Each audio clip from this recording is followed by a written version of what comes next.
Heureux les pauvres de cœur, car le royaume des cieux est à eux. Le Seigneur fait justice aux opprimés, aux affamés il donne le pain. Le Seigneur délie les enchaînés. Le Seigneur ouvre les yeux des aveugles. Le Seigneur redresse les accablés. Le Seigneur aime les justes. Le Seigneur protège l'étranger. Il soutient la veuve et l'orphelin. Le Seigneur est ton Dieu pour toujours. Psaume 145 ou 146, c'est bien évidemment le psaume responsorial de ce 4e dimanche du temps ordinaire de l'année A. Très chers amis téléspectateurs de la SMA Togo TV, bienvenue et loué soit Jésus-Christ. C'est un immense plaisir pour moi de vous retrouver après ce petit moment d'absence. Et bien, nous revoilà pour continuer cette belle aventure à travers la méditation des évangiles du dimanche. Et toute l'équipe de Dièse Dominique par ma voix vous souhaite une sainte et heureuse année 2026 dans la paix et l'amour de notre Seigneur Jésus-Christ. Alors, je disais tantôt que nous sommes au 4e dimanche du temps ordinaire de l'année A et l'évangile qui nous est proposé pour notre méditation ce dimanche est tiré de Saint Matthieu chapitre 5 du 1er au 12e verset. Et pour les commentaires, je reçois le Père Jean-Claude Dedo. Bonjour mon Père. Bonjour Sylvie. Comment vous allez? Je vais bien, merci. Je vais bien aussi. Alors mon Père, je vous invite à nous lire l'évangile de ce dimanche et juste après, nous enchaînons avec les questions.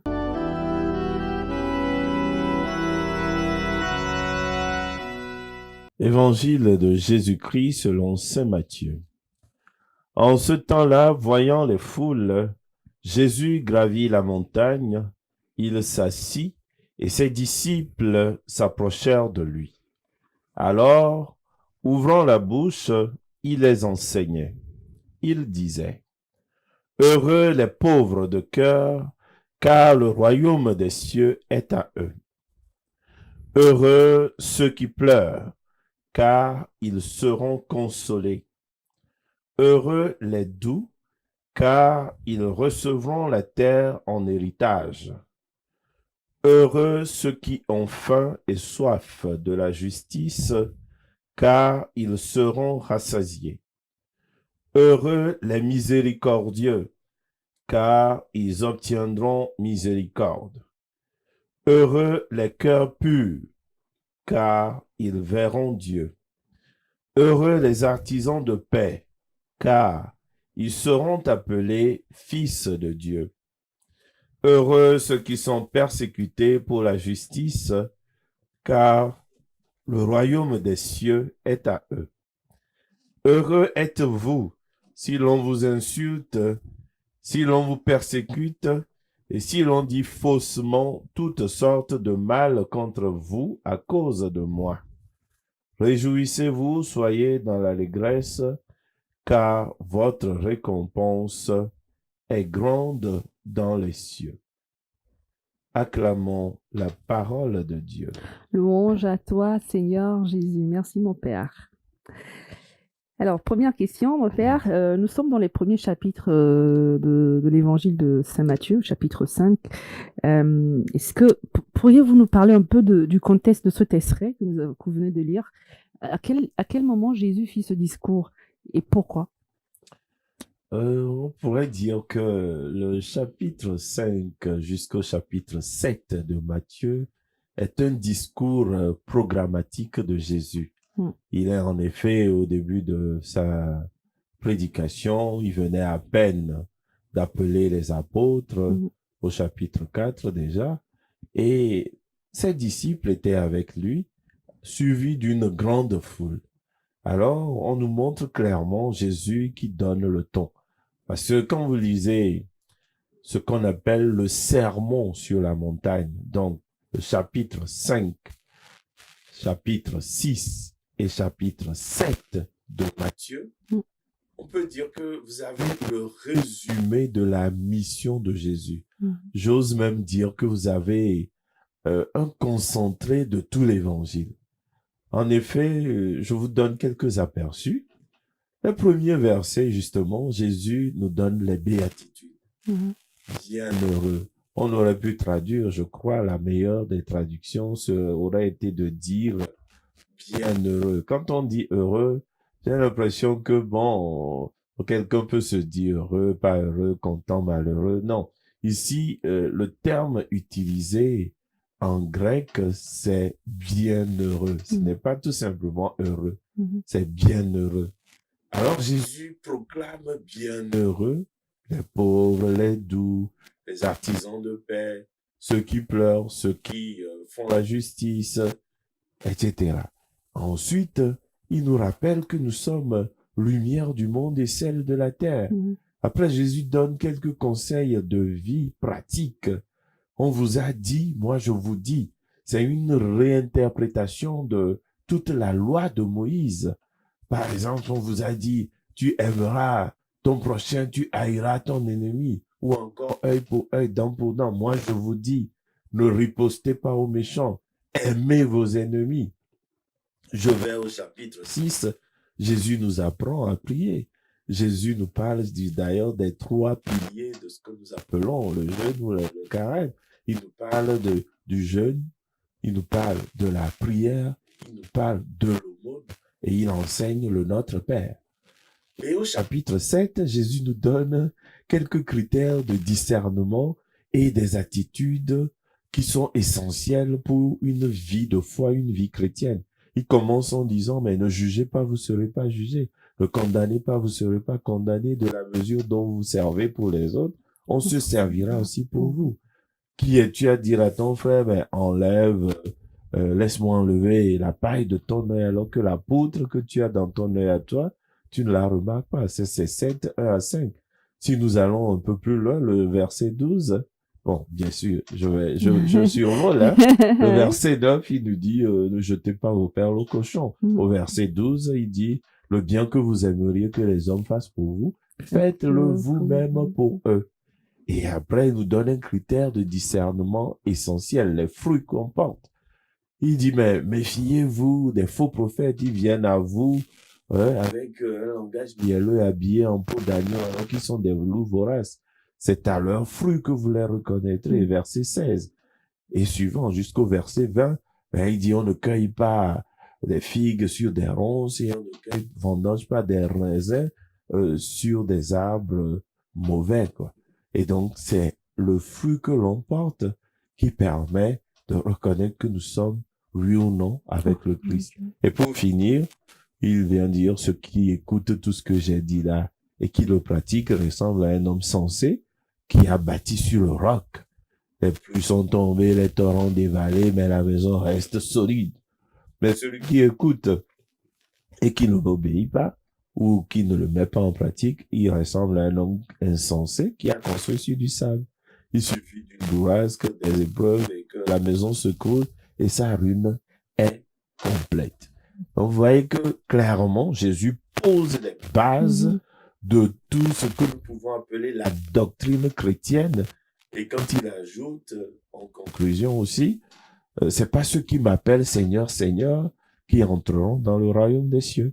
Ouais, donc ce discours sur la montagne, comme on l'appelle, ou le sermon sur la montagne, est fondateur et fondamental pour tout chrétien. Et pour Merci, la compréhension oui. de la doctrine chrétienne.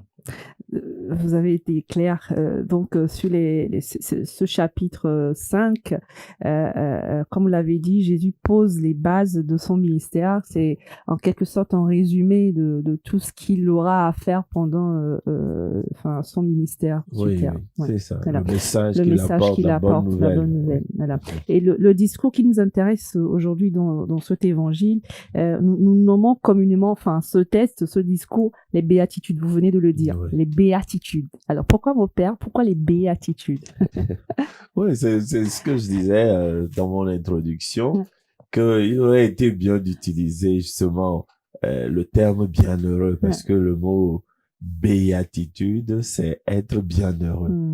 Quand on utilise, ça vient d'ailleurs de la racine là, quoi. Quand on dit que quelqu'un dans la béatitude, il est dans une paix, dans une joie rayonnante.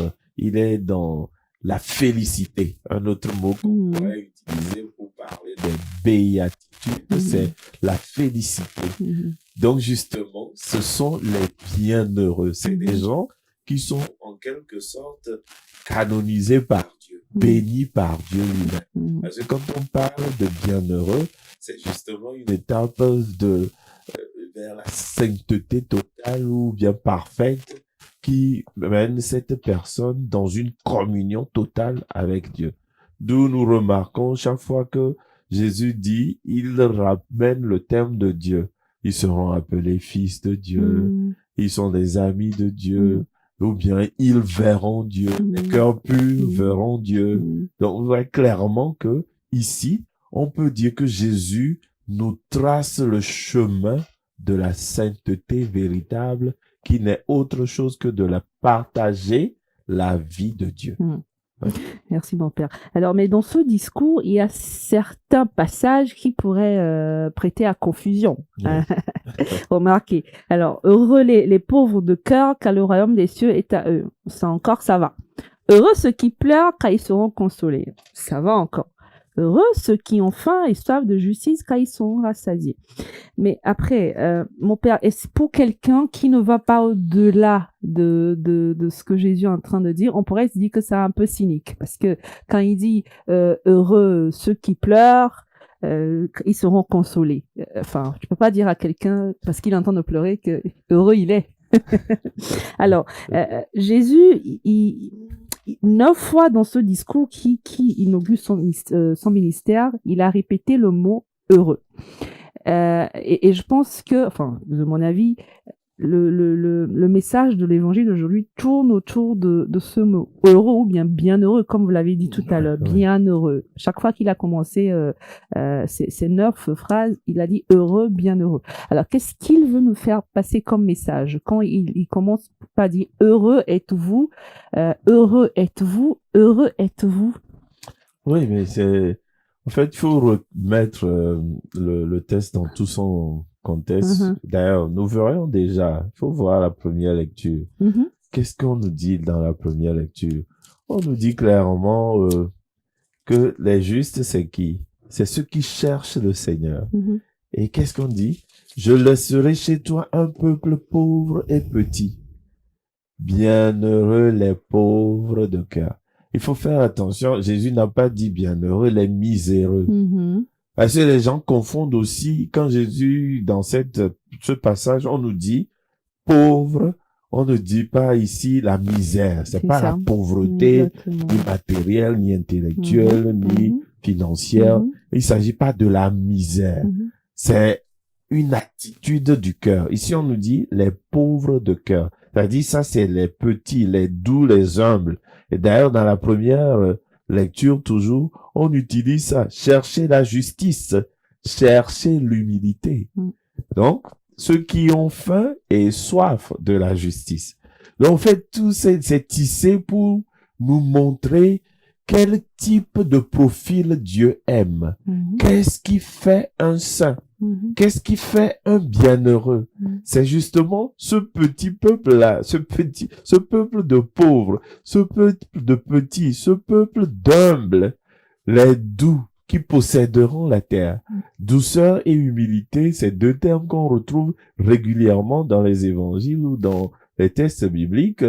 Et Jésus lui-même, quand il va, disons, se présenter dans Matthieu, par exemple, au chapitre 11, à partir du verset 22, 23, 24, il va dire clairement, mettez-vous à mon école ou encore devenez mes disciples. Pourquoi?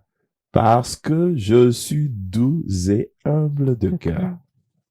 Et donc, il faut retourner à ce test-là pour interpréter celui qui suit. Et Saint Paul, bon, je saute le psaume que nous avons déjà écouté au début, mais Saint Paul vient dire quoi? Et vous êtes en train de Frère. répondre à ma prochaine question comme Ah ça. bon, pardonnez-moi. Allez-y, alors. mon père. Et Saint Paul vient nous dire quoi? Il dit, mes frères, regardez parmi vous, il n'y a pas de gens de grandes conditions et des gens qui se réclameraient d'être de naissance noble ou d'être grands de ce monde-là. Donc, en fait, on nous rappelle encore que ce qu'il y a de faible dans le monde, voilà ce que Dieu a choisi. Et ça revient toujours à la question de qu'est-ce qui fait un bienheureux? Qu'est-ce qui fait un saint? Mhm.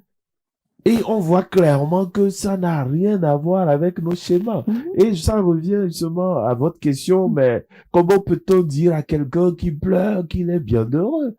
Justement parce que les codes du monde nous font croire que c'est ceux qui sont puissants, qui sont forts, qui ne pleurent jamais, qui ne sont pas faibles et qui sont, je sais pas, des Apollons, des parfaits, que c'est eux qui gagnent. Et ici, Jésus nous dit tout le contraire. Donc, il y a une forme d'inversion des valeurs. Les valeurs évangéliques ne sont pas forcément les valeurs du monde, et les valeurs du monde, c'est sûr, ne sont pas des valeurs évangéliques. Et Jésus le démontre au moins par A plus B. Je vous donne deux formules dans le 1000. Une fois, quand ces apôtres se bagarraient pour savoir qui était le plus grand, il leur dit, ben, vous savez même pas de quel esprit vous êtes. Et il leur dit, le premier doit être le dernier. Il leur dit, ben, les puissants de ce monde font sentir leur pouvoir. Il veut qu'on les appelle des maîtres, des chefs, des patrons. Il ne doit pas en être ainsi parmi vous. Mais il dit, moi, qui suis maître et seigneur, regardez, je suis pas venu pour être servi, mais pour servir et donner ma vie en rançon pour la multitude. Dans Saint Jean, il lave les pieds. Je suis maître et seigneur, je vous lave les pieds. C'est pour que vous puissiez le faire les uns aux autres. Et etc. Et dans le jardin, il se défend pas. Mais il dit plutôt à ses apôtres, non, regardez votre épée. J'ai pas besoin qu'on me défende. Donc, on voit clairement que les valeurs évangéliques sont différentes de nos conceptions humaines. Ce n'est pas une fin en soi que de traverser des moments difficiles ou d'être dans une épreuve. Ici, Jésus ne préconise pas un dolorisme. Quand il dit heureux, ceux qui pleurent, et car ils seront consolés, c'est pour nous dire que Dieu prend toujours soin de tous ceux qui traversent la vallée de la mort. Ça nous rappelle le psaume 22, 23. Quand je marche dans la vallée de l'ombre de la mort, je ne crains aucun mal, car tu es avec moi. Ta houlette et ton bâton me rassurent. Tu dresses la table devant mes ennemis. Ma coupe est débordante. Ouais. C'est pour manifester tout cela. Jésus voulait montrer combien le cœur de Dieu est sensible à la misère humaine et toute misère humaine. Ouais. Merci mon Père. Alors, nous aujourd'hui en tant que chrétiens, comment est-ce qu'on peut se retrouver que faire en fait pour se retrouver dans ce schéma de béatitude, ce schéma que Jésus pose et qui sont, comme vous le dites, les valeurs qu'il prône. Qu'est-ce qu'on peut faire, mais oui, que devrons-nous faire en fait pour nous retrouver dans ce schéma? Dans ma petite interprétation, j'ai coutume à dire que faire les béatitudes, c'est des moyens de salut que Dieu nous donne. C'est-à-dire que vous prenez le royaume des cieux comme une immense basilique où vous avez entre 8 et 9 portes possibles pour entrer. Qu'est-ce que je veux dire par là? Au fait, aucun de nous ne peut vivre ou incarner les béatitudes que nous venons d'écouter d'un seul coup. Par contre, chacun a la chance de pouvoir se saisir d'une de ces béatitudes et de l'incarner dans sa vie. Lorsque nous arrivons à incarner une de ces béatitudes dans notre vie, nous gagnons toutes les autres en même temps, puisque dès que tu es dans le royaume, toutes les portes aussi t'appartiennent. Et donc, c'est pas forcément que je serai tout de ce qu'on nous a dit là. Mais si déjà dans ma vie, j'incarne le détachement, parce que quand on l'abandonne, le détachement, c'est ce que Jésus nomme ici par les pauvres de cœur. Un pauvre de cœur, c'est quelqu'un qui ne compte pas sur lui-même. Il ne compte pas sur ses capacités, sur son argent, sur sa puissance, son pouvoir. C'est quelqu'un qui ne compte que sur Dieu. C'est ce qu'on appelait dans l'Ancien Testament les Anaïm, les pauvres de Dieu. Et ici, c'est de cela qu'il s'agit. C'est quelqu'un qui est détaché et qui est totalement abandonné à Dieu. Donc, déjà, Jésus te dit, mais tu pourrais l'être toi aussi. Tu pourrais mettre toute ta foi et ta confiance Parce qu'un pauvre, un petit, quelqu'un qui est humble, il ne se gonfle pas la poitrine. Il compte sur son Dieu. Donc, le pauvre de cœur, comme dit Jésus, c'est quelqu'un déjà qui est dans la vision de Dieu. Le royaume des cieux est à ceux-là. Comme ils n'ont rien et qu'ils n'ont que Dieu, Dieu leur donne tout. Et Dieu se donne à eux. Et c'est Thérèse de Jésus ou d'Avila qui avait très bien compris. Qui a Dieu a tout. Dieu seul suffit. Le pauvre n'a que Dieu. Donc, il a le royaume puisque il a le Dieu qui est l'auteur du royaume. Donc, quand on continue, mais si tu ne peux pas l'être, Dieu te donne encore une autre chance. C'est justement ceux-là qui sont dans l'attrition. Mais il ne s'agit pas de pleurer pour pleurer. Il s'agit de gens vraiment qui sont dans des situations que je pourrais dire terribles ou horribles, mais qui, parce qu'ils sont dans la foi, ne désespèrent jamais. Ils sont attachés à Dieu. Voilà pourquoi ils seront consolés. On ne parle pas ici de demeurer dans la souffrance, dans le dolorisme, ou des gens qui sont dans une forme d'autoflagellation. C'est pas de ça que Jésus nous parle. Mais des gens qui vivent des situations qu'ils n'ont pas voulu, mais qui l'offrent à Jésus. Exactement comme Jésus lui-même sur la croix s'offre pour nous à son Père et accueille la mort. Ensuite, si ce chemin n'est pas le tien, donc j'insiste, c'est pas qu'on va chercher des douleurs ou des souffrances. Mais suppose une maman dont l'enfant est né paralytique ou paralysé, ou trisomique, mais qui le prend sur lui, qui offre cette souffrance. Une maman dont l'enfant est en prison, drogué, ou qui fréquente, a de mauvaises fréquentations, elle offre cette souffrance. Une femme au foyer martyrisée, comme la maman de Saint-Augustin par exemple, qui l'offre, Sainte Rita. Voilà les béatitudes. On les voit en action. C'est pas d'aller chercher des douleurs, des souffrances. Il y en a suffisamment déjà.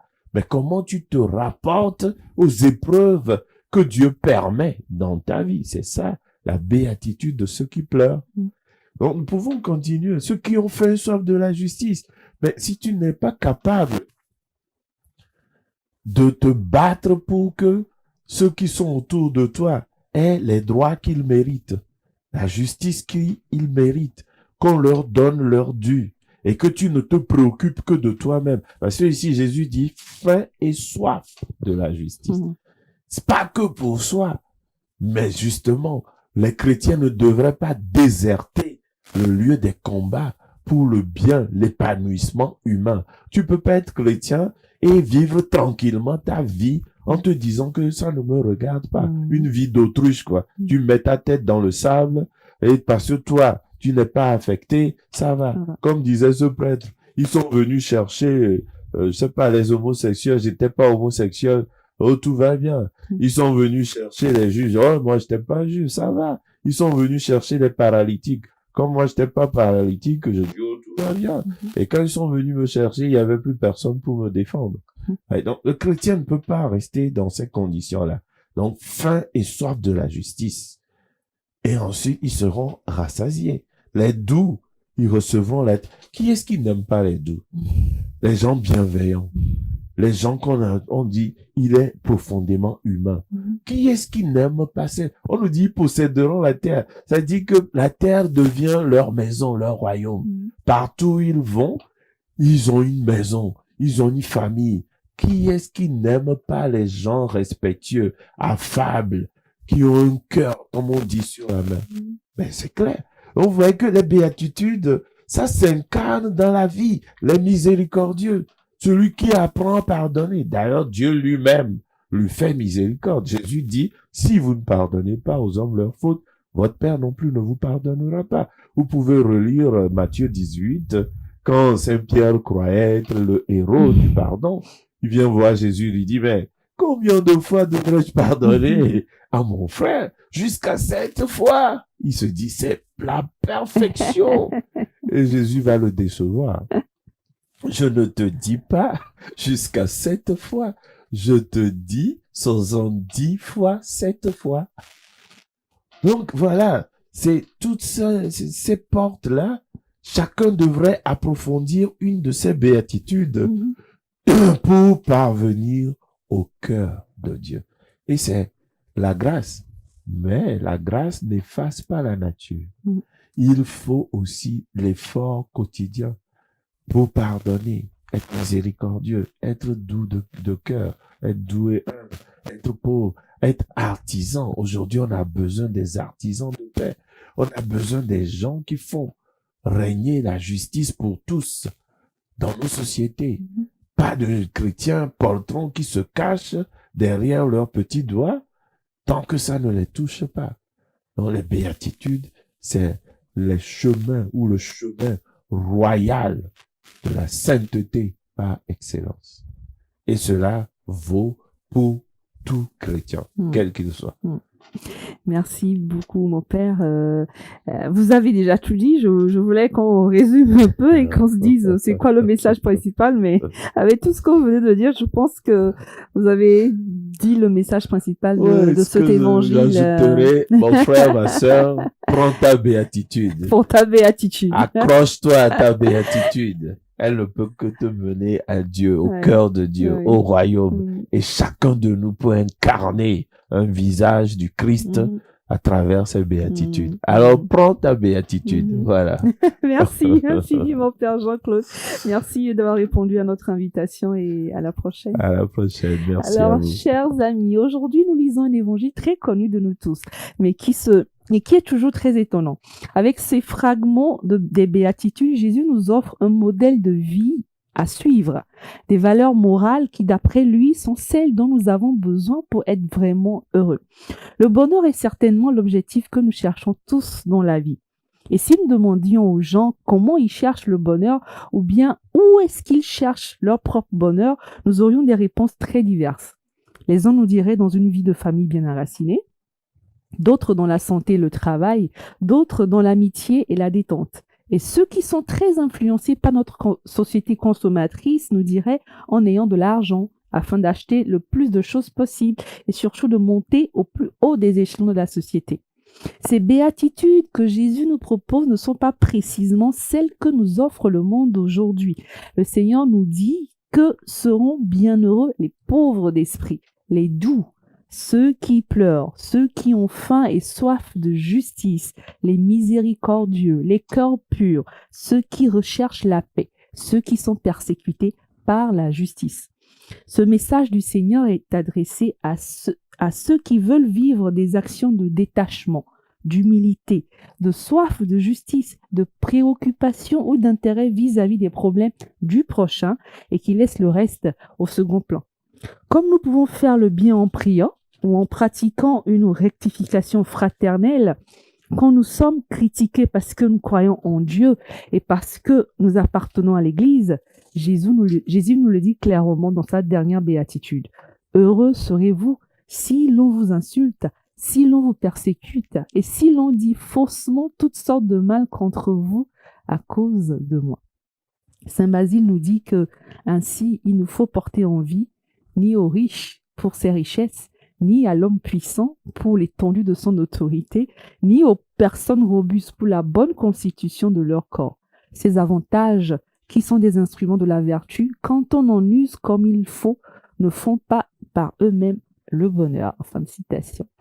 Merci de nous avoir suivis, chers téléspectateurs. On se retrouve la semaine prochaine pour un nouveau numéro de Dies Domini. Soyez bénis. Au revoir.